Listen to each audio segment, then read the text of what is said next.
Bom dia, investidores. Eu sou Lucas Serra, analista de investimentos aqui da Toro Investimentos. E eu sou Stephanie Oliveira. Bom dia, Serrinha. Bom dia, investidores. Bom dia, Stephanie. Vocês podem reparar que a gente está num cenário um pouco diferente hoje, um cenário novo, em função dos 14 anos da Toro, que a gente vai comemorar hoje com um evento especial, né, Stephanie? Exatamente. Nós queremos compartilhar com vocês um pouco desse cenário, esse ambiente novo. Então, você que está chegando agora, você que está assistindo agora, registre o seu like, deixa nos comentários o que você achou do novo cenário e vamos festejar esses 14 anos de Toro. Entrando um pouco nas notícias, né, Serra? Começando por essa parte das notícias internacionais, a gente tem uma notícia aqui da Reuters falando sobre o comportamento do mercado e o que esperar até da próxima decisão do Fed. O mercado já está bem comprado, que a gente deve ter realmente um corte e o mercado aposta cerca de 65% de probabilidade de que esse corte deve ser de 25 basis points, enquanto os outros 35% acreditam mais num corte de 50 basis points. Mas agora o mercado deixa de ficar de olho se o Fed realmente promoverá um corte na reunião de setembro, uma vez que esse corte já está praticamente dado, até depois das falas do próprio Jerome Powell no simpósio de Jackson Hole, e a gente fica mais atento sobre a possibilidade de um soft landing ou de um hard landing. Só contextualizando para vocês, o que seria esse soft landing? Seria aquele cenário no qual o Fed conseguiu elevar os juros, manteve os juros num patamar alto por um tempo suficiente a ponto de combater a inflação, de não provocar danos tão severos assim ao mercado de trabalho e, ao mesmo tempo, conseguiu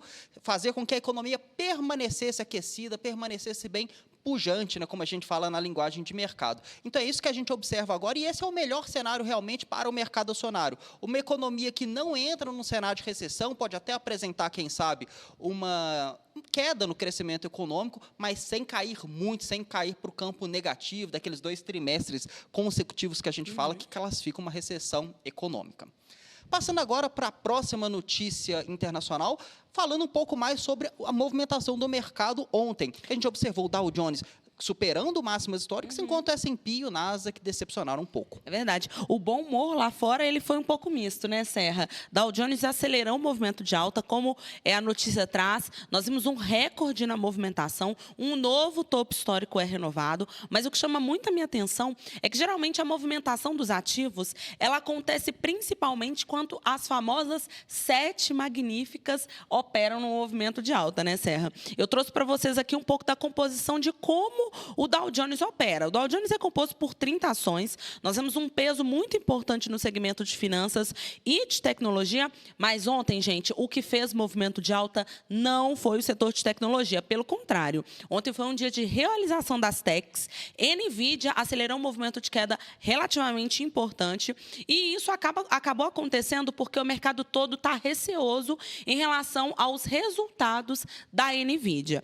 Por conta disso, NVIDIA operou no movimento de queda, mas o que sustentou mesmo a movimentação foi a famosa economia real, Serra. Nós vimos o movimento de alta do segmento de varejo e energia.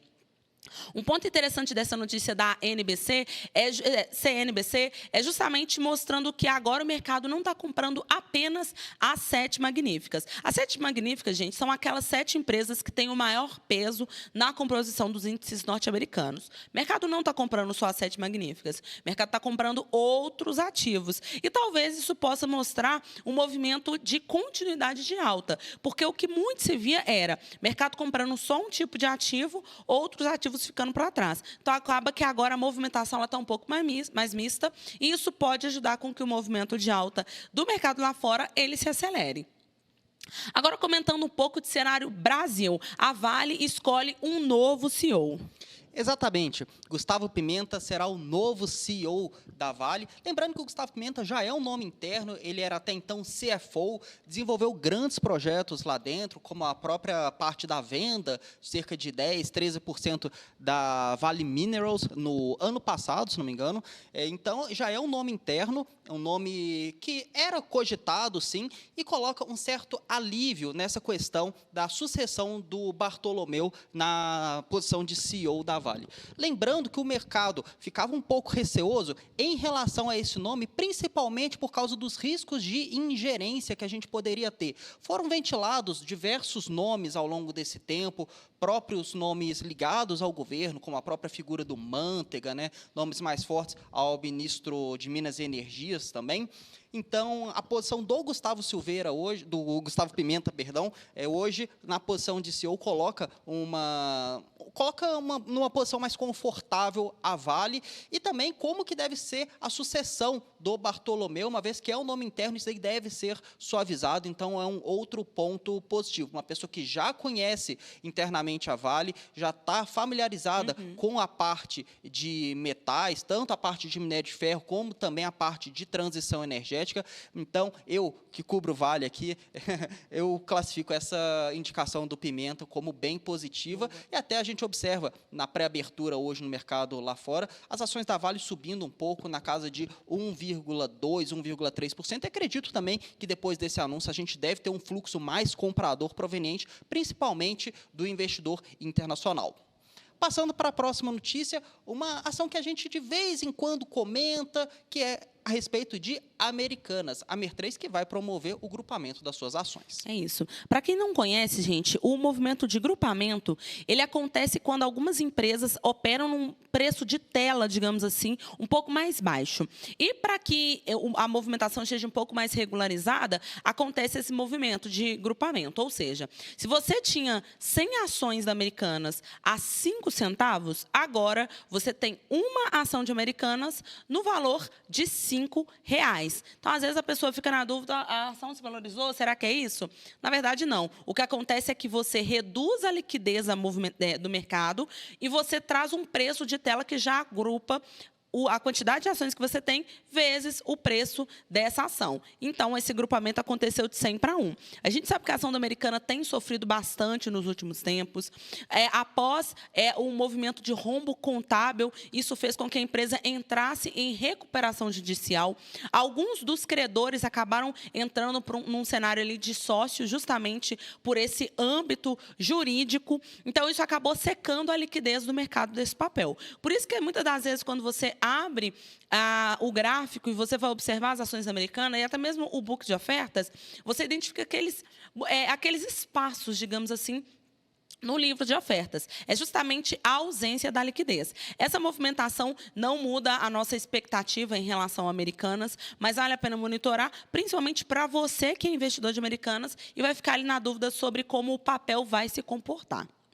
Agora, falando um pouco de Petrobras, que foi a queridinha do pregão de ontem, ajudou a movimentação do mercado a disparar e o Ibovespa a acelerar o movimento de alta, as ações da Petrobras disparam em meio à alta do petróleo. Tiveram dois fatores predominantes que determinaram esse movimento mais altista das ações da Petrobras no pregão de ontem. Primeira delas foi a questão do próprio petróleo, né, igual a Stephanie falou, o petróleo recuperando ali as proximidades do patamar de $80, levemente para cima, levemente para baixo ao longo do pregão de ontem, mas a gente também teve o Morgan Stanley, que antigamente recomendava uma recomendação neutra para as ADRs da Petrobras e passou a recomendar compra com a perspectiva de um crescimento de cerca de 60%. Além disso, o banco também mencionou a possibilidade de dividendos extraordinários, a continuação desses dividendos, que particularmente eu acredito que devem ser mantidos até mesmo para um equilíbrio fiscal por parte do governo. Lembrando que esses dividendos que a Petrobras paga, eles alimentam o caixa do próprio governo, né, quando a gente pensa nessa parte de equilíbrio entre receitas e despesas. Então, é algo que realmente deve continuar, e aqui na Toro a gente já tinha isso embutido na nossa tese de investimento para a Petrobras, que continua sendo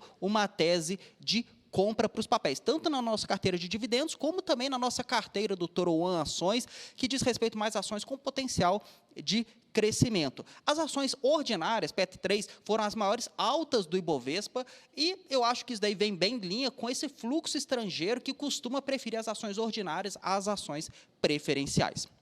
Aqui no nosso gráfico, né, até para aqueles que têm um viés mais grafista, interessante observar se a Petrobras vai conseguir se desvencilhar dessa região dos 39 e 57. Se continuar esse movimento ao longo do pregão de hoje, pode realmente simbolizar um rompimento e saída dessa lateralização que ela já está há bastante tempo. Então, queria te agradecer, Stefano, por essa presença nesse cenário um tanto quanto diferente e tenho certeza também que os investidores gostaram bastante do nosso novo cenário. É isso aí. Muito obrigada, Serra. Muito obrigado, pessoal. Muito obrigado, produção, que está aqui nos bastidores. E é isso aí, gente. Um ótimo dia.